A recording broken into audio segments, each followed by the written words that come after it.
बिस्मिल्लाहिर्रहमानिर्रहीम। गैरत है बड़ी चीज़ जहाने तो दो में।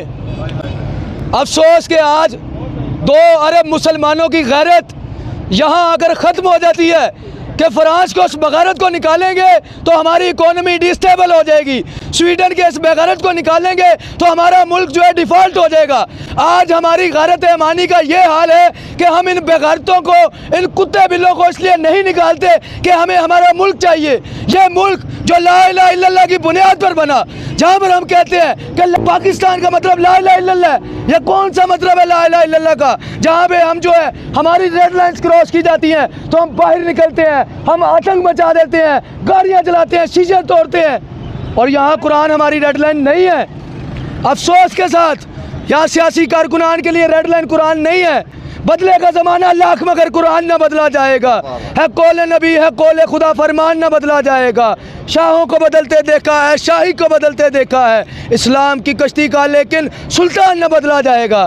तुम लोग क्या कर सकते हो?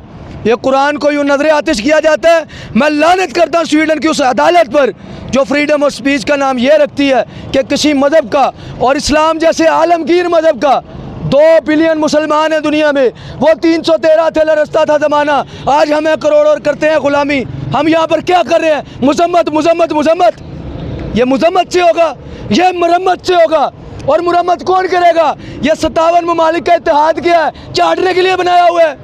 ये सऊदी अरब, ये ईरान, ये हमारे चैम्पियंस, ये मुंह देखने के लिए बनाए हैं। कोई उठता है, कोई अहले बैत पर बकवास करता है, कोई बगैरत उठता है सहाबा कराम पर बकवास करता है, कोई बगैरत उठता है अज़वाज मुतहहरात पे बोलता है, कोई कुत्ते का बच्चा उठता है नबी करीम पर बोलता है।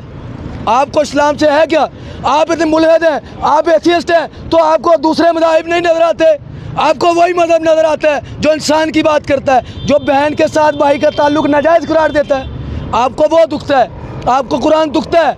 और मैं मुसलमानों से भी कहूँगा कि तुम लोग कुरान की बेहुरमती करना बंद कर दो। कुरान में अल्लाह ने कहा है कि सब एक हो जाओ, अल्लाह की रस्सी को मजबूती थाम लो। तुम यहाँ पर शिया, सुन्नी, वहाबी, देवबंदी से नहीं निकलते।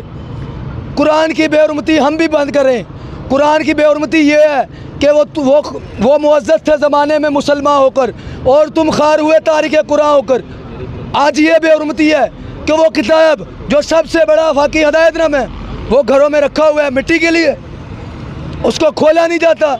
मैं ये एहतजाज करता हूँ कि मुझे एहतजाज नहीं करने, मुझे कुरान पढ़ना है, मुझे अपनी नस्लों को बताना है कि ये ज़रिया नजात है, ये वो है जिसको रसूलुल्लाह छोड़ के गए। अल्लाह के नबी सल्लल्लाहु अलैहि वसल्लम ने फरमाया, मैं तुम में 2 कदर चीज़ें छोड़ कर जा रहा हूँ, एक कुरान करीम और एक अपनी इतरत अहले बैत। आप लोगों ने क्या किया उसके साथ? आपने कुरान की कितनी जो है पासबारी की। इसलिए हम ये कहेंगे कि सबसे पहले हमें चाहिए कि हम कुरान करीम को पढ़ना शुरू कर दें। सबसे बड़ा कुरान करीम का ये बेहुरमती बचानी है हमने। हम कुरान पढ़ना शुरू करेंगे तो कुरान की इज़्ज़त बढ़ जाएगी इंशाअल्लाह।